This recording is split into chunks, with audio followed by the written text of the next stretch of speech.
Austin, front row. Josh, you guys, let's just start with it. Did you think you were going to be number one? I wasn't sure. I thought it would be a toss-up. I think most of us thought it would, and we think we all thought it could have gone either way. LSU obviously is a great football team, and we're just so happy to be in this thing. I've never been there. We went 2016, but I wasn't here yet. So this is a whole new deal for me. I'm just so excited to be in. Dan, Josh, what do you feel like you guys have to do now, coming off 13-0 and coming off this, to kind of get refocused and start looking ahead to this game? Yeah, well, Clemson is a great football team. I don't remember how many games in a row they won, but it's something crazy. So we obviously have great respect for our opponent. And to get ready for this game, it's going to take as much focus and preparation as we can possibly do in 3 weeks. Have you watched them at all, just on TV over the season? Any impressions of them? Yeah, they're a very good football team. I've watched them.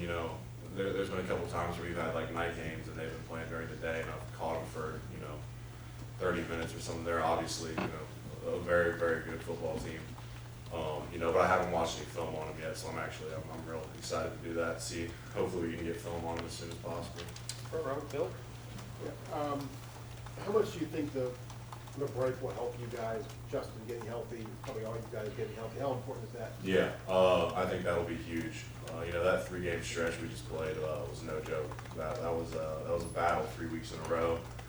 I think our offensive line and everybody really needs this break, kind of get our bodies back to right and get ready to go make a run for this thing. And going into the Big Ten championship game, was there a thought among the team that we want to just not win, but win with style points so we can be the number one seed, or was that not even a factor? To be honest, I don't think we thought about it just because, Wisconsin is a good football team, and we knew it was going to be. I think most of us knew it was going to be a dogfight. No one's just going to come into the Big Ten championship and roll over.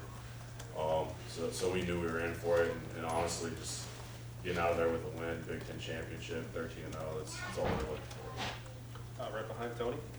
Josh, people have talked about Clemson, like they're the one team that nobody should want to play in the playoffs. Do you feel like teams shouldn't want to play you guys?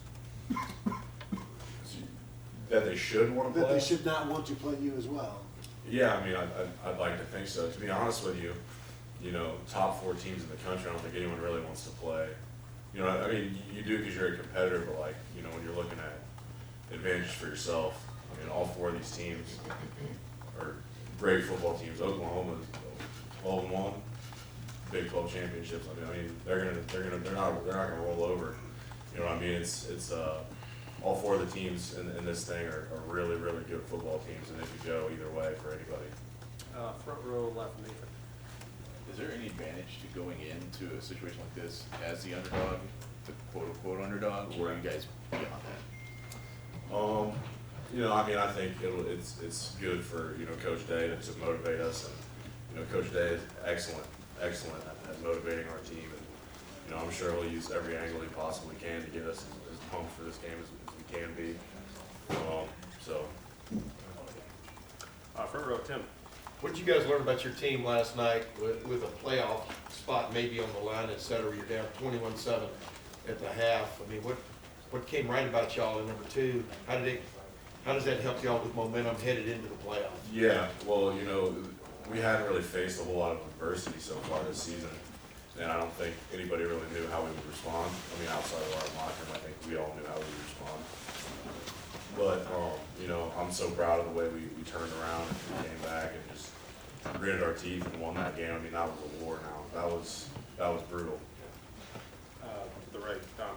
You guys played a murderer's row those last 3. You talked about that. Coach Day's been amazing at motivating you guys. Is there a little disappointment that you're not number 1, and will that give you the edge that Coach is always looking for? Yeah, you always, we're undefeated. Of course, we want to be number 1, but we're not, and I don't think that's on any of our minds. Immediately one of the first things said after it was, okay, we're still in this thing. We're number 2, and we're playing Clemson. We're in the college football playoffs. What else could you ask for? We're right. We're running for it. Doug. We're all coughing. Josh, you talked about what a grind it was these past 3 games, but in the first part of the season, a lot of guys, including the offensive line, did get out of games in the second half. I asked Coach Day about this the other day, but like, has that done anything for you guys? Did you feel for this stretch run and now the playoff that you were maybe a little more rested from earlier in the year? Yeah, I think that was extremely beneficial that we got to get some of that rest earlier in the year. That's so huge for us, especially as an offensive line, you coming into a stretch like that. Because if you play, 2 weeks in a row that are tight games, and we have 80 snaps. I mean, that's 5 weeks in a row of absolutely going at it. And then finishing it with our 3 hardest games. So that rest that we got the couple weeks prior was huge. It was huge for that run, and it helped us a lot. And just we know what college football is like. The playoff since Ohio State won it in 2014 has been dominated by Southern teams. When you guys head out into the world like this now, you're going to win for yourselves, for your teammates, your coaches, for Ohio State fans. Do you carry anything else of like Big Ten football, north of the Mason-Dixon line, anything that you want to go show that like, hey, teams up this way can play? Absolutely. The Big Ten is a great conference, and we want to do our best to represent the Big Ten, to represent the North. Ohio State fans, ourselves, this great university, Coach Day, Dean Smith, everybody. We want to make everybody proud. So, we definitely want to bring this one home for everybody. Right behind him, Bill. Josh, where were you in 2016 when Ohio State played Clemson at the Fiesta Bowl? Where did you watch, and what do you remember thinking when that game was happening? Yeah, my brother played at Kentucky, and I want to say, I can't remember exactly. I know for a fact I was in a hotel room watching it by myself, and I was either I think it was the night before I left for the Army All-American game, and I watched it in the hotel by myself. What was going through your head as you watched that game unfold? It was. I mean, I can't really remember, but I mean, I think I was in shock at how it went. Definitely didn't expect it to go that way. And last two, Patrick. Josh, you mentioned you haven't been to the playoff. A lot of your teammates haven't either. Clemson's obviously been there a lot recently. Without having been there, I'm just curious, what do you think the experience of being there could be an advantage, and how can you guys kind of get that and match that? Yeah, well, I think it helps a lot that we've played in a lot of big games. The rivalry game versus Team of North is one of the biggest games in college football every single year. So we haven't necessarily been there, and we lack experience with that. But we have played in a ton of really big games, even just this season alone. So, we've been in the big moment, in the big spotlight before, and I think we'll be able to handle it just fine.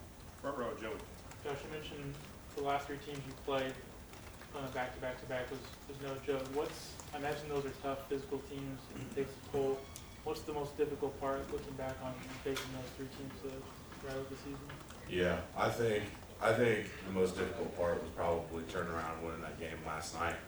A lot of people even picked Team Up North to beat us this season. They were playing really good football there towards the late stretch, and that was a super emotional win, I think, for all of us. And after an emotional win like that, it's hard to turn around. I mean, we were also physically beat up, so to turn around and physically try and get to where we need to be, and also be mature enough to put the emotions of that game behind us and look forward to the game we had ahead, it's a challenge. And I know you haven't really looked at film or done too much on last night, but their front was able to kind of get pressure on Justin, and what was a tough test? How do you look back on some of the issues there? Yeah, well, some of the issues was they were bringing more people than we had that blockers. I mean, it's a simple numbers game, and when we do that, when teams do that, we have to be able to get the ball out quick. Have the correct reads, correct calls as an offensive line, because then if we make the wrong call, then they're bringing 6 people. We have 6 blockers, but use 4 of our blockers to block 4 and 2 of them don't come. You know what I mean? Like, it's all a numbers game and figuring out where the blitz is coming from. And you know, we settled in and kind of got that figured out in the second half. Thank you, Josh. Thank you, guys. Thanks, Josh.